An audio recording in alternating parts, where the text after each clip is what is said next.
All eyes are on the White House tonight, where Joe Biden just wrapped up another week from hell. Biden's sloppy, bizarre public comments about Russia, Ukraine, well, it could very well lead to war. We have over 100,000 Russian troops now amassed on Ukraine's border, and Biden proudly suggesting that he might be willing to look the other way if it's a minor incursion. In the past 48 hours, multiple White House officials, they've all tried to clean up those comments and Joey's mess.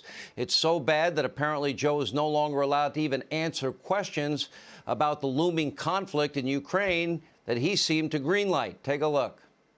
The reason we're not going to have any time for questions now is these guys got to get quickly on a plane and go out and do a major announcement in Ohio, and you guys will ask me all about Russia and not about anything having to do with chips.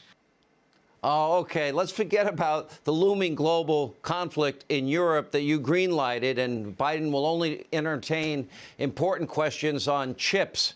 Have any chips that they could put in his head? Maybe make him a little sharper. I don't know. Just kidding for those of you on the left that have no sense of humor. Anyway, don't worry, because this morning, well, the chief idiot at the White House, Ron Klain, oh, he cleared everything up. Take a look.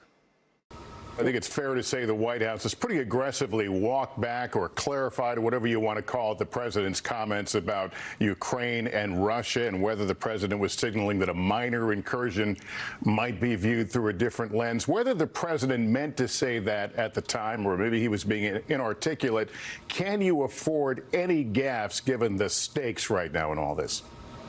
Well, I think the president was quite clear and reiterated his point of view this morning very clearly. President Putin should have no doubt any move by the Russian assembled military across the border of Ukraine is an invasion.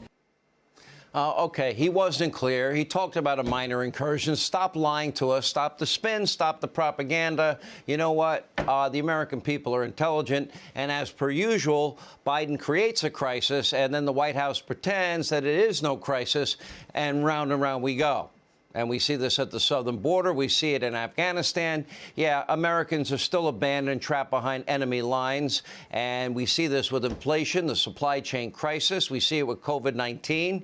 By the way, check out the cover of Time magazine, accurately pointing out Biden's first year is officially in the books, and a dark cloud hanging over the White House. Really, it's hanging over the country.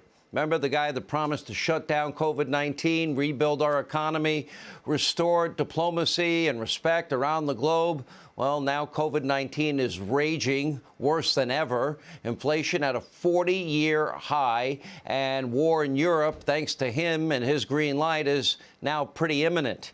Now, things have become so bad under Biden that even Jen Psaki is now suggesting kickboxing or margaritas to help ease the pain. Going to need an awful lot of margaritas. Take a look.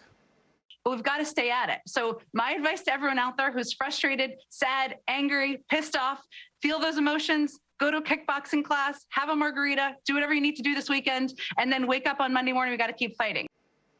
Okay, we'll drink margaritas all weekend and act like it wasn't a disastrous week. Hey, Sean Hannity here. Hey, click here to subscribe to Fox News YouTube page and catch our hottest interviews and most compelling analysis. You will not get it anywhere else.